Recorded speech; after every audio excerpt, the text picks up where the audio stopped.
قوم سبا پر اللہ کے عذاب کا واقعہ۔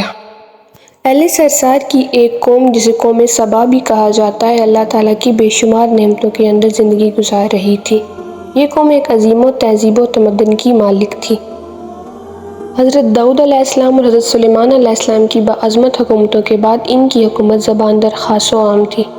کہا جاتا ہے کہ یہ لوگ گندم کے مغز سے آٹا پیس کر روٹیاں پکاتے تھے، لیکن اس کے برعکس وہ اس قدر اسراف کرنے والے اور ناشکرے تھے کہ انہی روٹیوں کے ساتھ بچوں کے پاخانہ صاف کرتے تھے۔ بعد ازاں ان آلودہ روٹیوں کو اکٹھا کرنے سے ایک پہاڑ بن گیا تھا۔ پھر ایک صالح شخص نے وہاں سے گزرتے ہوئے ایک عورت کو دیکھا جو روٹی کے ساتھ بچے کے پاخانے کے مقام کو صاف کر رہی تھی۔ اس شخص نے عورت سے کہا، تیرے اوپر افسوس، خدا سے ڈر، کہیں ایسا نہ ہو کہ خدا تیرے اوپر اپنا غضب ڈھائے اور تجھ سے اپنی نعمت چھین لے۔ اس عورت نے جواب میں مذاق اڑایا اور مغرورانہ انداز میں کہا، جاؤ جاؤ، گویا کہ مجھے بھوک سے ڈرا رہے ہو۔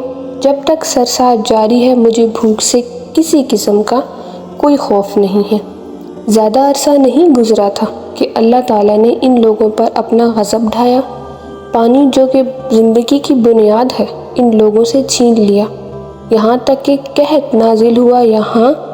بات یہاں تک پہنچ گئی کہ ان کی ذخیرہ کی ہوئی تمام غذا ختم ہو گئی۔ آخرکار وہ مجبور ہو گئے کہ انہیں آلودہ روٹیوں پر ٹوٹ پڑے جو ان لوگوں نے اکٹھی کر کے پہاڑ کی مانند ڈھیر لگایا ہوا تھا، بلکہ وہاں سے روٹی لینے کے لیے صف لگتی تاکہ ہر کوئی وہاں سے اپنے حصے کی روٹی لے سکے۔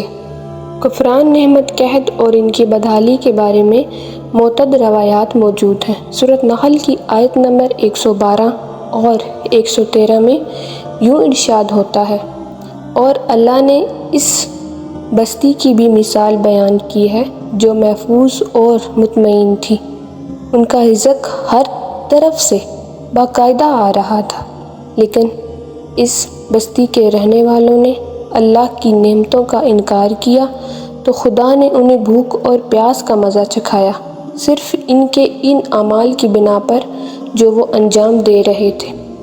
اور یقیناً ان کے پاس رسول آیا تو ان لوگوں نے ان کو جھٹلایا، تو پھر ان تک عذاب آ پہنچا، یہ سب ظلم کرنے والے تھے۔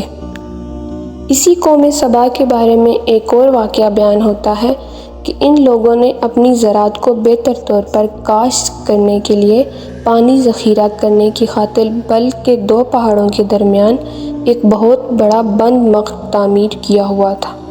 سوراخ اور دوسرے پہاڑوں سے گزرتا ہوا پانی اس بند میں آ کر وافر مقدار میں جمع ہو جاتا تھا۔ قوم سبا نے اس پانی سے صحیح طور پر استفادہ کرتے ہوئے وسیع اغاز اور بہت سی خوبصورت باغات لگائے اور کھیتی باڑی کی رونق بخشی۔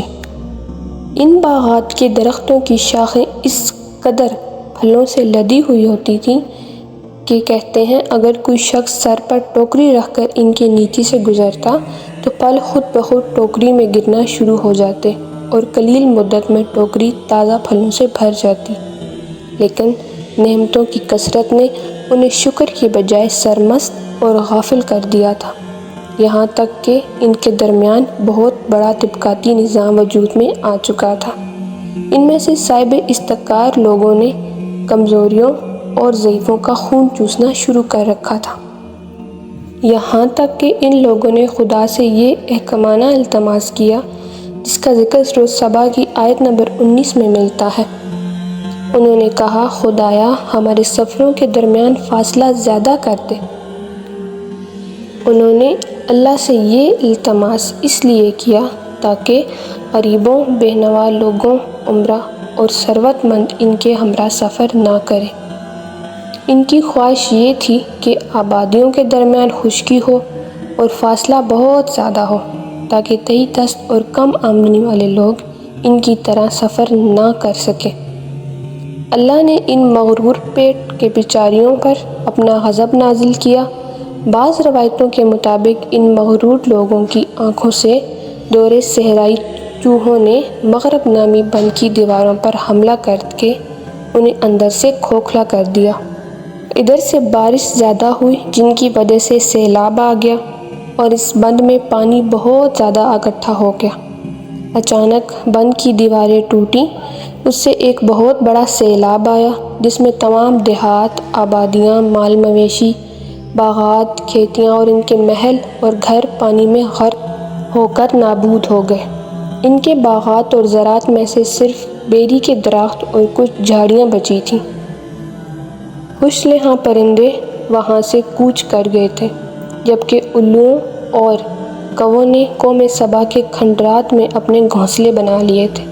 اس بات کا ذکر سورۃ سبا کی آیت نمبر 15 اور 16 میں ملتا ہے کہ آخر میں سورۃ سبا کی آیت نمبر 17 میں قرآن کریم میں اس واقعے کا یوں نتیجہ نکالا ہے کہ ہم نے ان کی ناشکری کی سزا دی ہے اور ہم ناشکروں کے علاوہ کسی